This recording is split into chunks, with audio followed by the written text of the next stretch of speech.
बिस्मिल्लाहिर्रहमानिर्रहीम। जुड़वा बच्चे किस घर में पैदा होते हैं? हज़रत अली रज़ी अल्लाह ताला अन्हो ने फरमाया, अक्सर कुछ लोग सवाल करते हैं कि दुनिया में जुड़वा बच्चे क्यों पैदा होते हैं, यानी कि कैसी औरतों के घर पर जुड़वा बच्चे पैदा होते हैं, इसकी क्या वजह होती है। कुछ लोग बोलते हैं कि अगर औरत ताकतवर हो, मजबूत हो तो ऐसी औरत के घर जुड़वा बच्चे पैदा होते हैं। वहीं पर कुछ लोग बोलते हैं कि अगर मर्द मजबूत हो, ताकतवर हो तो ऐसे मर्द के घर पर जुड़वा बच्चे पैदा होते हैं। आज की इस वीडियो में हम आपको हज़रत अली रज़ी अल्लाह ताला अन्हो के हवाले से इस बात के बारे में बताने वाले हैं कि जुड़वा बच्चे कब और क्यों पैदा होते हैं। नाजरीन, औलाद अल्लाह ताला की एक अजीब नेमत है और अगर किसी के घर में जुड़वा बच्चों की पैदाइश हो जाए तो फिर इंसान को और भी ज़्यादा खुशी मिलती है।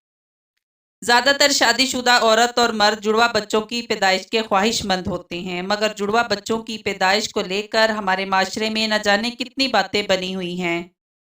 कोई कहता है कि औरत अगर मजबूत हो तो जुड़वा बच्चे पैदा करती है। आइए अब आपको हजरत अली रजी अल्लाह ताला अन्हो के हवाले से बताते हैं कि जुड़वा बच्चे किसके घर में पैदा होते हैं। नाजरीन, अरब में एक शख्स बेटियों से सख्त नफरत करता था। बेटियों की पैदाइश को वो जहमत समझता था। जब जब इसके यहाँ बेटी पैदा होती तो वो अल्लाह की इस रहमत पर अफसोस करता। एक बार अल्लाह ताला ने इसको दो बेटियों से एक साथ नवाजा, यानी कि इसके घर पर जुड़वा बेटियां पैदा हुईं। ये देखकर वो शख्स बहुत दुखी हुआ और अफसोस करने लगा। बस हजरत अली रजी अल्लाह ताला अन्हो को जैसे ही इसके बारे में मालूम हुआ तो आप रजी अल्लाह ताला अन्हो ने इस शख्स को अपने पास बुलाया और फरमाने लगे, ऐ शख्स, याद रखना, अल्लाह हर किसी के घर में जुड़वा बच्चों की पैदाइश नहीं करता। अल्लाह हर किसी को बेटी अता नहीं करता, बल्कि अल्लाह जिस घर से खुश होता है इस घर में जुड़वा बच्चों की पैदाइश फरमाता है। अल्लाह जिस शख्स को जन्नत में दाखिल करना चाहता है इसके घर में दो बेटियों को एक साथ पैदा फरमाता है। अल्लाह जिसकी आखिरत को संवारना चाहता है इसके घर में बेटियों का तोहफा अता करता है। ऐ शख्स, मैंने अल्लाह के रसूल सल्लल्लाहु अलैहि वसल्लम से सुना है कि जिसने अपनी बेटियों की अच्छी तरह से परवरिश की, इनकी शादियां की, तो अल्लाह ताला ऐसे इंसान पर जन्नत को वाजिब कर देता है। याद रखना, बच्चे वालदैन के घर में रहमत बनकर आते हैं। तो ये सुनकर वह शख्स अर्ज करने लगा, या अली, जब औरत हामला हो जाए तो हमें ये कैसे पता चलेगा कि औरत के हमल से लड़का पैदा होगा या लड़की, या फिर जुड़वा बच्चे पैदा होंगे। तो हजरत अली रजी अल्लाह ताला अन्हो ने फरमाया, ऐ शख्स, इस बात को अल्लाह ही बेहतर जानता है कि किस औरत के हमल से लड़का होगा या फिर लड़की होगी, या फिर जुड़वा बच्चे पैदा होंगे। लेकिन हम आपको निशानी बता देते हैं जिससे आपको पता चल जाएगा कि औरत का पैदा होने वाला बेटा है या बेटी, या फिर दोनों हैं। ऐ शख्स, याद रखना, जब कोई मर्द अपनी औरत के करीब जाए और जब वो औरत के साथ हम बिस्तरी करने लगे तो वो देख ले कि अगर मर्द की मनी औरत की मनी पर गालब आई तो समझ लेना कि औरत के हमल से लड़का पैदा होगा, और अगर औरत की मनी मर्द पर गालब आ जाए तो लड़की पैदा होगी, और औरत और मर्द दोनों की मनी आमने सामने आ जाए तो फिर जुड़वा बच्चे पैदा होंगे।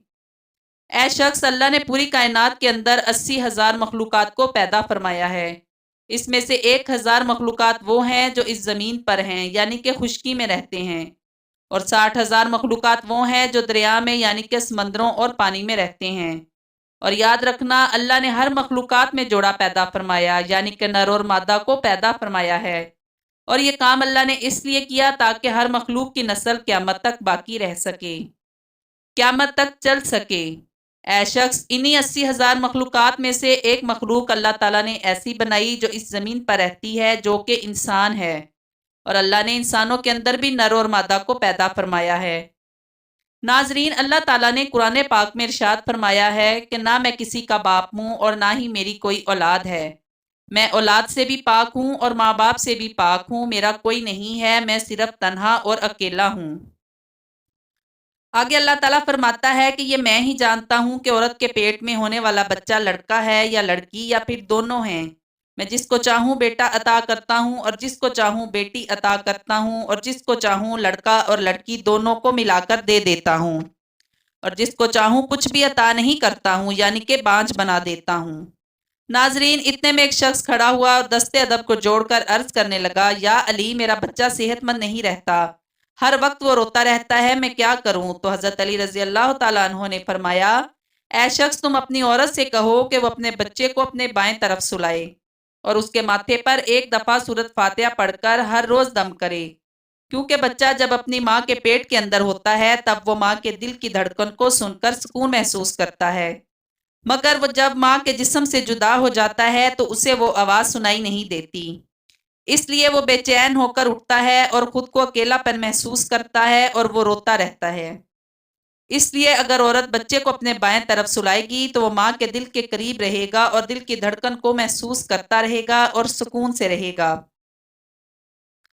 اب ناظرین آپ کو سائنس کے حوالے سے بھی بتاتے ہیں کہ سائنس کا جڑواں بچوں کے بارے میں کیا کہنا ہے، یعنی کہ جڑواں بچے کیوں پیدا ہوتے ہیں۔ حال ہی میں جڑواں بچوں پر کیے گئے ایک تازہ سروے میں بتایا گیا کہ جڑواں بچے دو قسم کے ہوتے ہیں۔ پہلے تو وہ ہوتے ہیں جو ایک جیسے دکھائی دیتے ہیں، یعنی کہ دونوں کی شکل و صورت ایک جیسی ہوتی ہے۔ وہیں پر دوسرے جڑواں بچے وہ ہوتے ہیں جو ایک جیسے نہیں ہوتے ہیں، یعنی کہ دونوں کی شکل و صورت میں کافی فرق ہوتا ہے، جن کی شکل آپس میں تو کیا گھر کے کسی بھی فرد سے نہیں ملتی۔ جڑواں بچے پیدا ہونے کی اس سروے میں بڑی وجہ یہ بتائی گئی کہ جس میں عورت کا باڈی مارکس انڈیکس بڑھ جاتا ہے۔ اس کے علاوہ اس سروے میں دوسری وجہ یہ بتائی گئی کہ اگر آپ کے گھر میں یا آپ کی فیملی میں کسی کے جڑواں بچے پیدا ہیں تو پھر آپ کو بھی جڑواں بچے پیدا ہونے کے امکان بڑھ جاتے ہیں۔ وہیں پر اگر آپ کی بیوی یا آپ کا شوہر جڑواں ہے تو پھر بھی آپ کو جڑواں بچہ پیدا ہونے کا امکان ہوتا ہے۔ وہیں پر اس سروے میں یہ بھی بتایا گیا کہ جن عورتوں کی عمر 35 برس سے زیادہ ہو جاتی ہے، جو عورتیں لمبی ہوتی ہیں، ان کو بھی جڑواں بچے پیدا ہو سکتے ہیں۔ ایسی عورتوں کو ہارمون کے ذریعے ہی انڈے سے انڈے نکلنے لگ جاتے ہیں، اس لیے جتنی مقدار میں یہ ہارمون نکلیں گے اتنے انڈے نکلتے ہیں، جس سے جڑواں بچے پیدا ہونے کی امید بڑھ جاتی ہے۔ اللہ پاک بے اولاد کو صاحب اولاد کرے، اور جو صاحب اولاد ہیں اس اولاد کو اپنے ماں باپ کا فرما بردار بنائے۔